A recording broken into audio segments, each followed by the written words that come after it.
Sup, y'all? It's Rissa, and welcome back to our weekly series where we do a 5-minute review of a game that we've played on stream. For a charity incentive at the beginning of the year, I promised I would stream a horror game on our Twitch, Crowmeister Sisters, and the game I chose to play was the Infectious Madness of Dr. Dekker. So let's talk about that.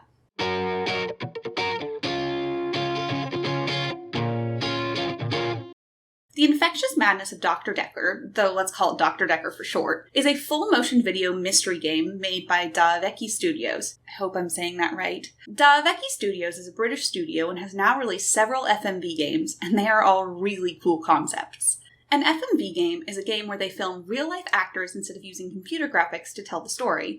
And in this game, you don't pick from a choice of dialogue options. The game uses a text parser, where you type in what you want to say, and then the characters respond to your text. It's super neat and very reminiscent of old-school point-and-click games. Let's talk plot. One nifty thing about this game is that you can't really spoil the ending, as it randomly generates every time you play.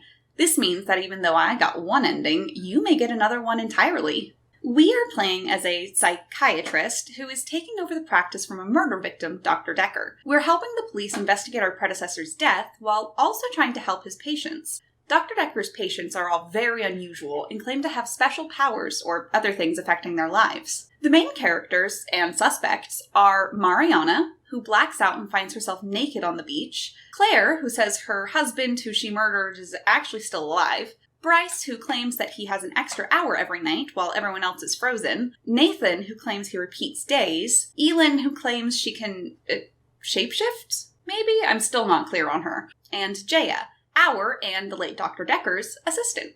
Every in-game day, we have appointments with all of the characters where we try to get to the root of their problems, as well as Dr. Dekker's murder. We learn from his patients that Dr. Dekker wasn't exactly the most helpful or well-liked doctor in the world. In fact, many of his patients claim that he not only didn't help them, but instead actively made their problems worse. So our job is to sort fact from fiction with our patients, while also trying to find Dr. Dekker's murderer, while also trying not to sink into madness ourselves.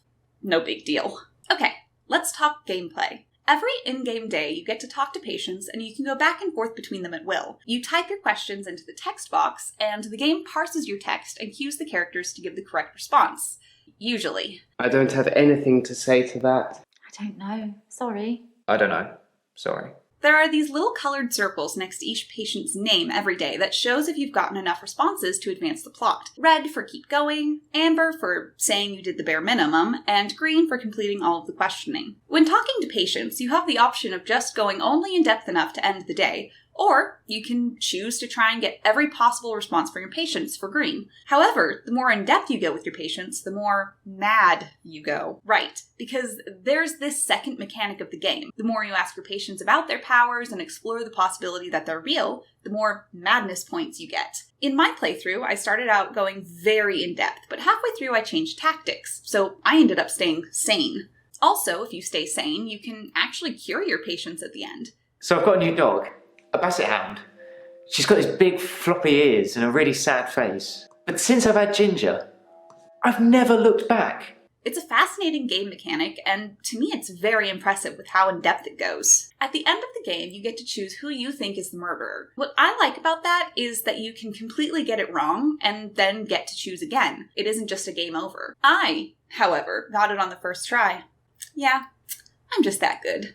So what did I like about the game? This game was so fun to play. The writing is fantastic. The actors do such a great job. I love the lighting in the game and the costumes. I think the game is executed very well. It's suspenseful, enthralling, and often really funny. However, what didn't I like about it? It was frustrating. The text parsing is a really cool mechanic, but even when I was doing what it suggested, repeating the text the characters used back to them, I still got, I don't know, so often that I at one point almost rage quit. Perhaps we should change the subject.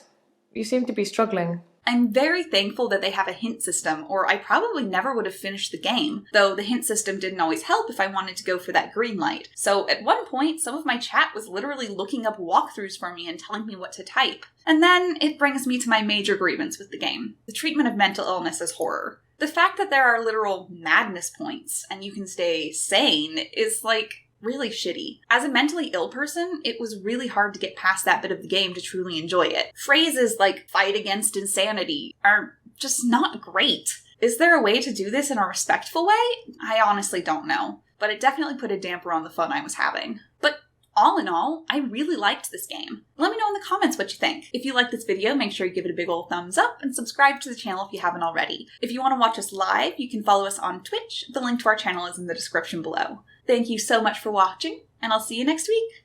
Peace out, y'all.